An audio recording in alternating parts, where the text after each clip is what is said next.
میں نے زمین کھودی تو ایک کھوپڑی نکلی، کھوپڑی نکلی تو اس کے اوپر تاج بھی تھا۔ فرماتے میں نے شہر کے لوگوں سے پوچھا یہ کیا ہے؟ تو کہنے لگے یہ بادشاہوں کا قبرستان ہے، اس میں غریب دفن تو نہیں ہو سکتا تھا، دفن تو بادشاہوں کا خاندان ہے، لیکن افسوس کی بات یہ ہے کہ یہاں مٹی ڈالنے کوئی نہیں آتا۔ اب یہ سیدھی سڑک بن گیا۔ بھائی کبھی پلٹ کے دیکھ، ہزاروں لوگ آئے، اس روڈ سے کروڑوں لوگ گزرے اور منزل کو چلے گئے، لوگوں نے یاد نہیں رکھا۔ آپ اپنے حصے کا عمل کرنے آئے، ٹھیکیدار نہیں ہے کوئی اپنی اولاد کا، بال بچے کا، بہن بھائی کا۔ حق ضرور ہے، ان کے لیے محنت ضرور کرے گا، لیکن اس کو یہ اجازت نہیں ہے کہ وہ کہے کہ میں اب بڑا ذمہ دار ہوں تو میں نے 20 کروڑ بینک بھر کے جانا ہے۔ حضرت عمر بن عبدالعزیز رحمت اللہ تعالیٰ علیہ کے انتقال کا وقت آیا تو اپنے بیٹوں کو بلایا، فرمانے لگے بیٹو تمہارا باپ بزدل تھا، تمہارے لیے کچھ کر نہیں سکا۔ کہا ابا جی کیا ہوا؟ فرمانے لگے بیٹے میں بزدل تھا، جہنم سے ڈر گیا، تمہارے لیے کوئی بینک بیلنس اکٹھا نہیں کر سکا۔ میں تھوڑا دلیر ہوتا، دوزخ سے نہ ڈرتا تو تجوریاں بھر کے جاتا۔ پرانے بادشاہ محل چھوڑ کے گئے ہیں پر میرے پاس کچھ نہیں ہے، بادشاہ ہونے کے باوجود میں فقیر ہوں، خالی آ جا رہا ہوں، بزدل جو تھا۔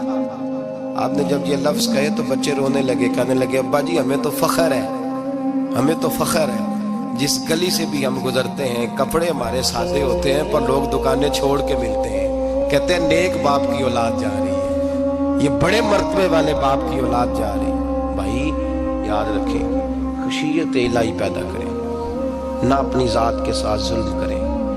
اگر آپ کوئی بھی غلط کام کرتے ہیں تو اس کا جواب آپ نے دینا ہے۔ اگر آپ نے 1 کروڑ روپیہ ناجائز کمایا ہے تو وہ اللہ آپ سے نہیں، آپ کے بچے سے نہیں پوچھے گا، بیوی سے نہیں پوچھے گا، بہن بھائی سے نہیں، وہ آپ نے جواب دینا ہے۔ آپ نے اپنے اعمال پر غور کریں۔ آج شب برات ہے، میرے نبی کریم صلی اللہ علیہ وسلم نے فرمایا کہ میری امت کی اتنی بخشش ہوگی، مدینے میں سب سے زیادہ بنو کلب کا قبیلہ بکریاں پالتا ہے، ان کی بکریوں کے بالوں سے بھی زیادہ اللہ میری امت کی بخشش فرمائے گا۔ اس کو توبہ کی رات کہا جاتا ہے۔ توبہ کا مطلب یہ ہوتا ہے کہ اللہ میں آج کے بعد گناہ نہیں کروں۔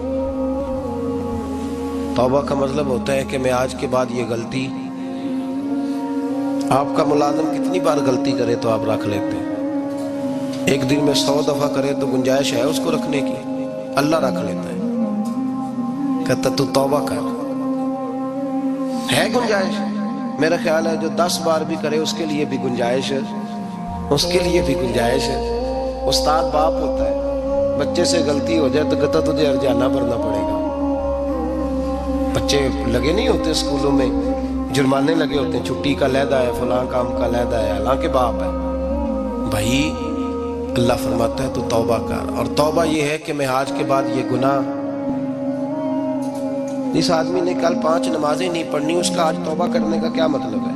توبہ کا کیا مطلب ہے کہ میں آئندہ گناہ، تو جو سویرے 5 نمازیں نہیں پڑھنا چاہتا کہتا ہے کل زور نہیں میں نے پڑھنی، چلو فجر تک جاگنا ہے، فجر پڑھ لوں گا، تو اس نے توبہ کی ہے؟ کوئی مذاق ہے؟ استغفر اللہ استغفر اللہ استغفر اللہ، معاف کر دے، کیا معاف کر دے؟ سویرے تو مسجد آئے گا۔ بھائی آپ کسی جگہ، ہم سادے لوگ ہیں، دیہاتی لوگ، یہ ہمارا دیہات کا ماحول ہے، بچے کو مارتے ہیں نا مدرسے والے کو تو ہم کہتے ہیں دوبارہ کرے گا، تو کیا کہتے ہیں اگوں تو جی بچہ کبھی تسی تھپڑ دو مار لو میں سویرے پھر کرنا جی، تو اس کو معافی ملے گی؟ یہ کیسی معافی ہے کہ سویرے میں نماز نہیں پڑھنی زور کی لیکن یا اللہ معاف کر دے؟ یعنی یہ جھوٹ ہے، یہ دھوکہ ہے، یہ مذاق ہے، مذاق نہیں کرے۔ اور بندہ کوئی سیانا ہو تو مذاق برداشت نہیں کرتا، اور معاذ اللہ استغفر اللہ، رب کریم کے ساتھ مذاق۔ یا اللہ میری توبہ، یا اللہ میری توبہ، یا اللہ مجھے معاف کر دے، یا اللہ معاف کر دے، اور سویرے جھوٹ پھر بولنا ہے اٹھتے ہی، تو یہ کیسی توبہ ہے؟ توبہ کا مطلب ہوتا ہے کہ میں توبہ کرتا ہوں آج کے بعد گناہ، تو توبہ کو سمجھے تو صحیح نا میرے بھائی، توبہ کو سمجھے۔ تمام صحابہ، چونکہ شراب حرام نہیں تھی تو ہر آدمی پیا کرتا تھا، جب حرام ہو گئی تو پھر کسی نے منہ نہیں لگایا، توبہ ہو گئی تو پھر ہو گئی، پھر معاملہ ختم ہو گیا۔ پھر کبھی قریب حضرت مرثد بن نبی مرثد البغوی رضی اللہ تعالیٰ عنہ، حضور کے صحابی ہیں، آپ فرماتے ہیں میرے اندر ایک غلطی تھی، میرا بہت ساری خواتین کے ساتھ دوستانہ تھا۔ نبی پاک کی بارگاہ میں جب میں گیا، اسلام کی بائعت کی، تو حضور نے فرمایا تیری نظر جھکی رہنی چاہیے، خبردار کسی عورت سے تیرا، کہتے ایک نصیحت نبی پاک نے کی۔ آپ فرماتے ہیں میں نے اپنے دل کو اس طرح سمجھایا کہ عورتیں اگر میرے پاس آ کے کھڑی ہوتی تھی تو میرے اندر کا وجود کہتا تھا کہ ہو ہی نہیں سکتا میری توجہ جائے، اس لیے کہ توبہ کی ہے، اب دوبارہ ادھر توجہ جا سکتی۔ میرے بھائی توبہ کو اس کے مفہوم کے ساتھ توبہ کریں، جھوٹ نہیں بولیں، گناہ نہیں کریں۔ میرے رسول کریم صلی اللہ علیہ وسلم نے فرمایا استغفار پڑھا کرو، میں دن میں 100 مرتبہ استغفار کرتا ہوں۔ حضور کہتے ہیں میں دن میں، حضور 100 دفعہ دن میں استغفار کرتے۔ امام حسن کے پاس ایک شخص آیا، کہا میرے پاس اولاد نہیں، فرمایا استغفار پڑھ۔ ایک پھر آ گیا، اس نے کہا حضور میرے پاس روزی نہیں، فرمایا استغفار پڑھ۔ ایک اور آیا، اس نے کہا حضور بیماری بڑی ہے گھر میں، فرمایا استغفار کر۔ آپ کے صاحبزادے بیٹھے تھے، کہا ابا جی جو آتا ہے آپ استغفار ہی بتاتے ہیں۔ آپ فرمانے لگے جب کوئی بندہ توبہ کرتا ہے تو رب راضی بڑا ہوتا ہے۔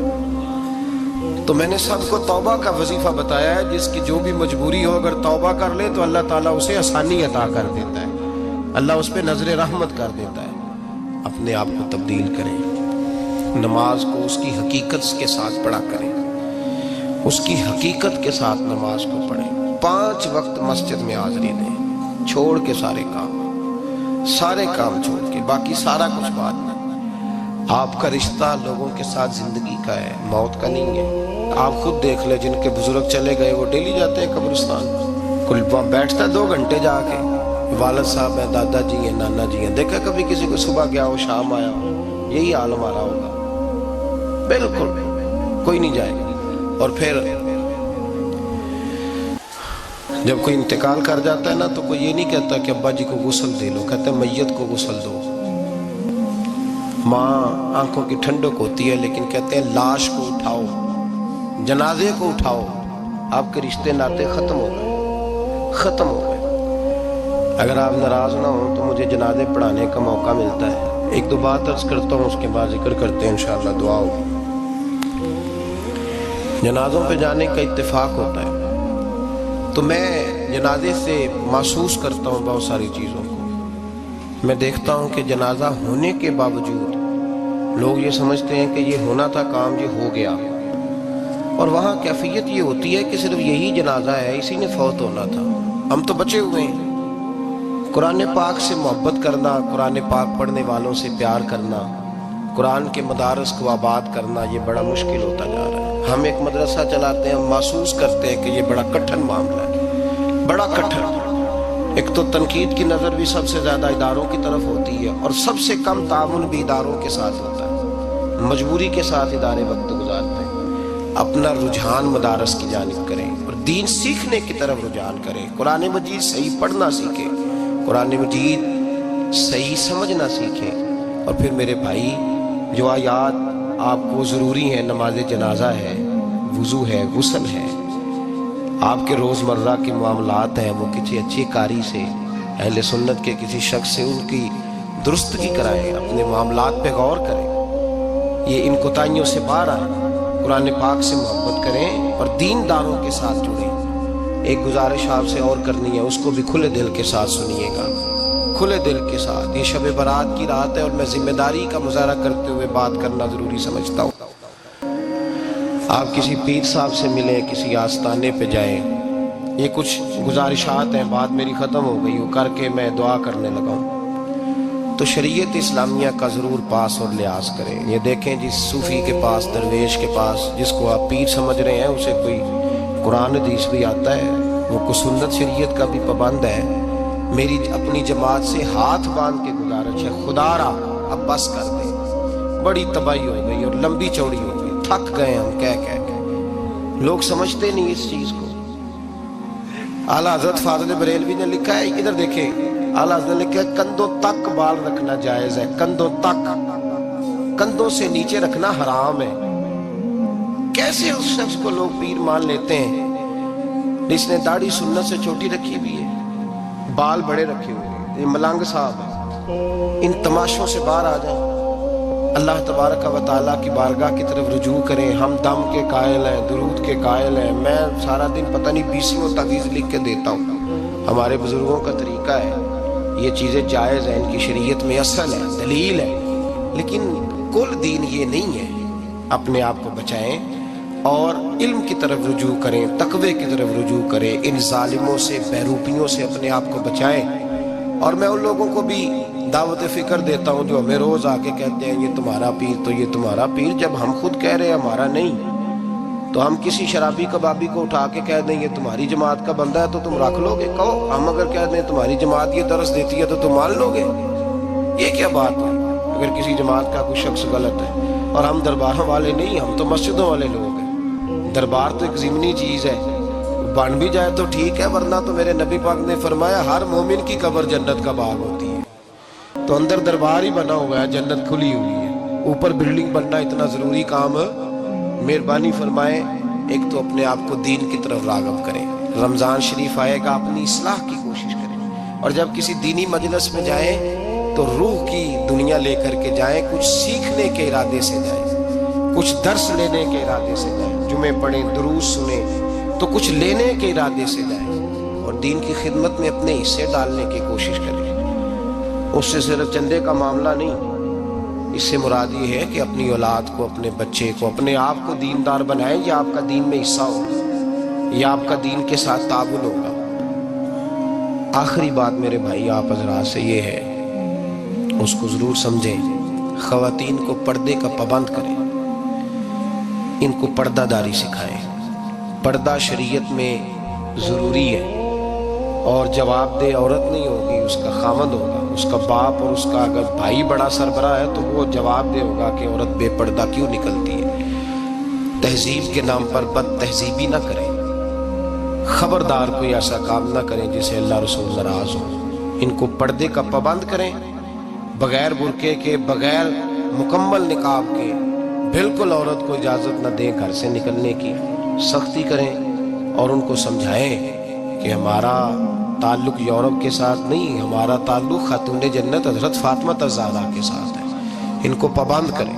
اور یہ میں ذمہ داری سے بات کہہ رہا ہوں, مرد ذمہ دار ہے اگر اس کی عورت با پردہ نہیں ہے, وہ ذمہ دار ہے, اور اللہ کی بارگاہ میں اس کی کوئی بات قابل قبول نہیں ہوگی. اور شب برات کی رات اتنے لوگ گواہ ہیں کہ یہ پیغام آپ کو پہنچایا گیا, آپ کو پہنچایا گیا. آسمان, زمین اور ہوا گواہ ہے کہ ہمیں یہ بات پہنچائی گئی کہ ہمیں ان کو پردہ کرانا ہے. ذکر ہوگا. ذکر کیا ہے؟ ذکر ہے اللہ کو یاد کرنا. اور میرے نبی پاک صلی اللہ علیہ وسلم نے ایک حدیث میں فرمایا رب کا ذکر اس طرح کرو کہ لوگ تمہیں دیوانہ سمجھیں.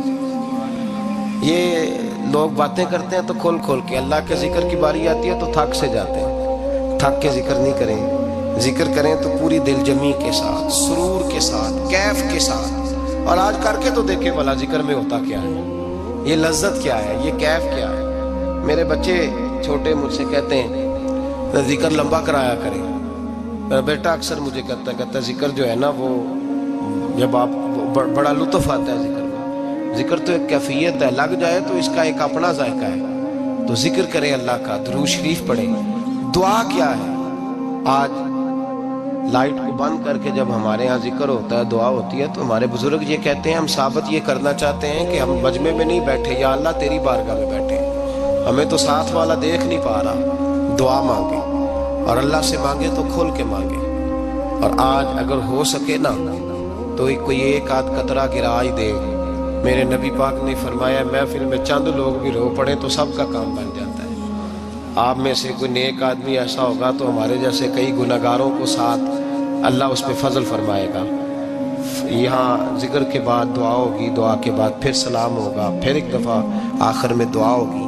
پھر آپ کو کچھ وقت دیا جائے گا انفرادی طور پہ نفل ادا کرنے کا. 4 6 نفل پڑھ کے نئے سرے سے تازے ہو کے آپ حضرات تشریف لائیں گے. اور پھر انشاءاللہ تعالیٰ یہاں لنگر کا بندوبست ہوگا. آپ حضرات کے لیے ماں حضرت جو کچھ ہے آپ کو پیش کیا جائے گا. کوشش کریں روزہ رہ ہی جائے صبح کا. ویسے بھی پریکٹس ہوگی رمضان کی, اور شعبان میں زیادہ روزے رکھنا میرے نبی پاک کی سنت بھی ہے. اس لیے ضرور کوشش کریں کہ سحری کا بندوبست ہے تو آپ روزہ رکھیں تاکہ آپ کے لیے آسانی ہو جائے. اللہ تبارک و تعالی ہماری اس حاضری کو اپنی بارگاہ میں مقبول فرمائے. دا پانی ملیا، ہر رگے ہر جائی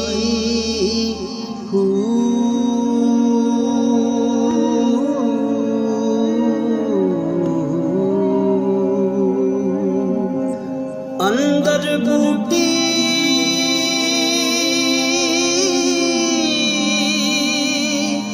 مشک مچایا،